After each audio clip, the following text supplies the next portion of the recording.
So I have this cool part of the track which uses grid synths in an interesting way.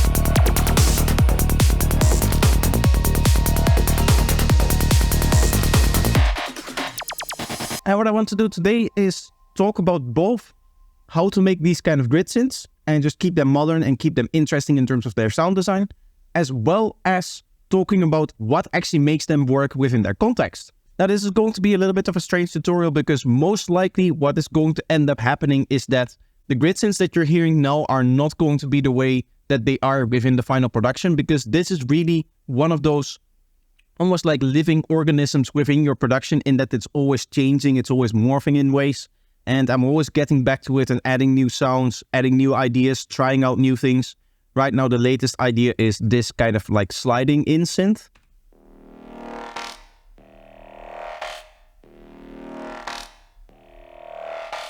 But I might already backtrack on that idea because I feel like right now in its current state, it's almost taking over the grid synths a little bit too much. So really the first main tip is going to be like, treat it as never a finished idea. Always treat it like, okay, this can be improved, this can be changed, this can be altered. Maybe this is not the groove that I want to go for. I want to go for something a little bit different. And be prepared to delete sounds that you've worked a long time making just to kind of progress the idea forward. There's actually a sound in here that I just deleted yesterday while I was working on that I've maybe have spent like 2 hours trying to get to really sit in the grid synths well and to try to develop it as an idea. And it just didn't fit. It just didn't work. Every process that I added to it kind of took it more away sonically from the rest of the elements. They're nice, like warm, plucky elements, the rest of it. And that is really the kind of texture that you want to go for. And the other elements ended up being fairly cold and much more bass heavy, but not bass heavy in the traditional way, in that there is not actual sub bass in here, but you could kind of hear the result of there being a lot of bass that I'm just later filtering out. Whereas none of the other sounds have that kind of texture. So it sounded really off and it was really not a good match with the rest of the grid synths. And this is going to be the very first thing that is important, is that the sounds that you pick, so let's go through some of them. Nice, like open, noisy plug there. Just like a tone here. A little bit of a different, like almost FM-y kind of sound there. Another nice plug with some small details in there. You have this saw wave thing here. Nice step there. Almost like a drum sound. It's still synthetic, but it has kind of that orchestral drum feeling here. And there you have these two. That guy and those guys, which are like the final variation here that adds a little bit of extra energy towards the end of the repetition. It is important for all of these sounds to all match pretty closely in terms of the texture. As you can hear though, I do like to have very large range of variations of sounds, and some of them are plugs, some of them are open tones, some of them are like sliding in, that kind of thing. And that is just so that it's much easier to manipulate the groove than if it was just like plugs, which at some point is just going to become boring. Now I do want to quickly pause the video here and take a little bit of a different approach here. I want to thank you guys for the support over the last month. It's been a month now since I started my full-time job as I'm recording this. Not when this is going to come out. It's going to come out much later because now I'm doing a lot of stuff in advance. But of course, as a consequence, having a full-time job means that I have much less time to make content. But it's interesting that within the views, it's not really yet visible. And it can be either one of two things. One, you guys still really like me and you're just watching my stuff more even though I post less. Or two, the views before I got a full-time job were just really, really bad.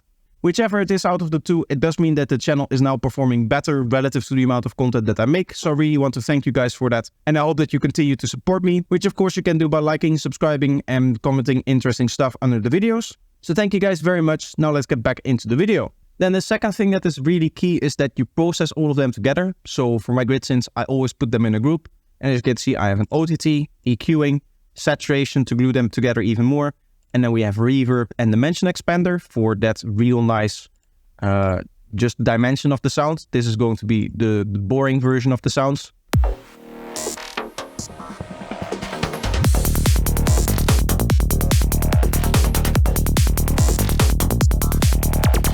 Versus this, of course.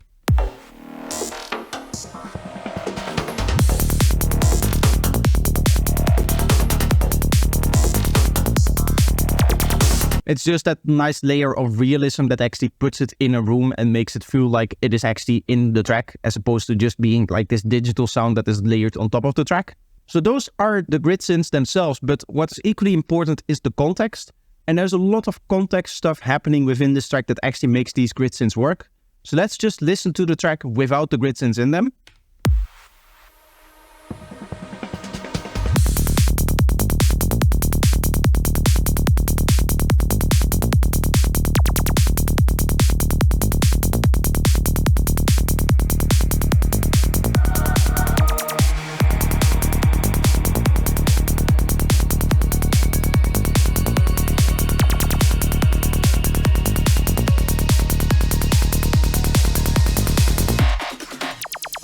The first thing that is going to be in here is going to be these laser guys here, these little zap things.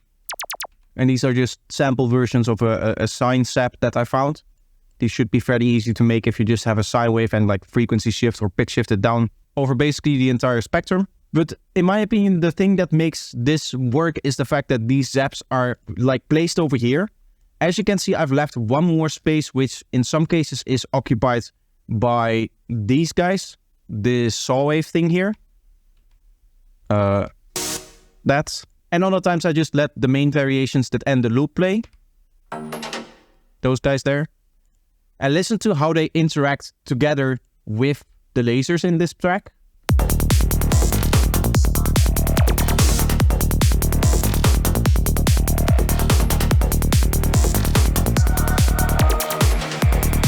You can hear that these laser sounds are almost like an anticipation of what is going to happen next. And that is really important for the setup that we're doing within this next segment here, where the lasers are still used in the fill, but they're really there to set up the main synth that's coming in.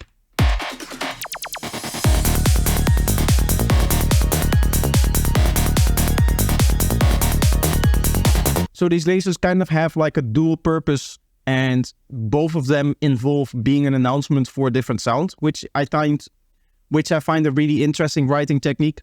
Of course, when it's about these writing techniques, I want to say that it's not like I deliberately decided upon, okay, this is going to be the function, and then I wrote the part, and then I wrote the thing.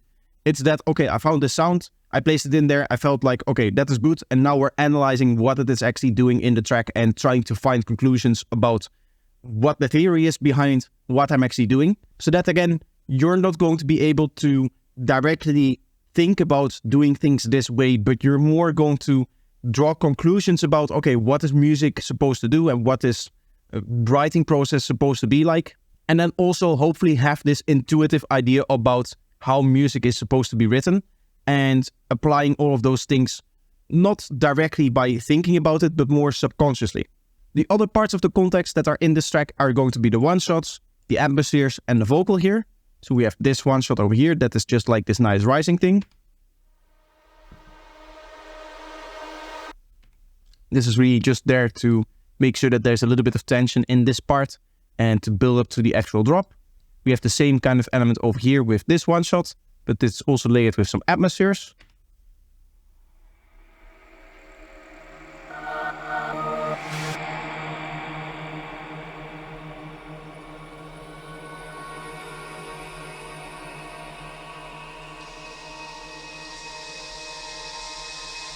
Some really interesting techniques that I'm using here. This one shot, for example, is just like a synth sample that I got somewhere. This other guy is also a synth sample, but the atmospheres in particular are made with Omnisphere. So these are Omnisphere patches in which I have added an amplitude envelope or just like the gain going up with this utility here. And it's going to be in the same spot for all of them. just relative to the clip, of course. As you can see, all of that is then going into OTT, echo. We have a high pass to remove the lowest frequencies, and then we have our reverb here. And then we are doing a little bit of volume control, where it just stops and makes sure that in the fill, the atmosphere doesn't continue. The other interesting thing are these vocals. These are the nice, like deeper, like female choir things that you hear. And the way that I made these is going to be a very similar idea in that we're cutting up a sound and we're using it specifically where we want to. In this case, we're not using like the utility to gain it up and down. We're just cutting it out and making sure that the sound plays where it wants to play. What this essentially was just a render of a really long note that I've chopped a little part out of, so that it's just a stable version of the choir and it doesn't have like any attack or release to it. And as you can hear, there's that little bit of side chaining on this guy over here. And this guy is without any side chaining, and we're removing low frequencies. These also come from Omnisphere, and they're the choirs coming out of Omnisphere, which I use all the time because they're great and they're very versatile. But one of the things that they are missing is a true no attack and no release function. They always have a little bit of attack and a little bit of release to them. The very final element that is going to sit in here is going to be the announcement of almost like the backing element of the next part of the track. I wouldn't 100% call this a backing element. You can definitely hear this melody.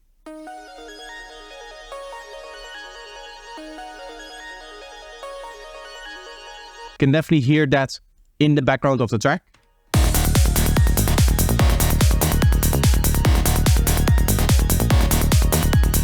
So it's still, it has like a supporting function, but it's not really a supportive element in that it's not really mixed below the like gritty FM synth that is playing. Also because the gritty FM synth that is playing is really sparse in here. But as you can imagine, we do need something that is going to announce the elements that are coming. And in this way, doing it with the support element first, and then in the fill switching that around to be the main elements that is going to play, and then playing both of them is a really interesting way of kind of introducing both ideas before the track actually gets to that point in the drop where those ideas actually like take over and start to play. And in terms of introducing them, it is as easy as just like filtering them in.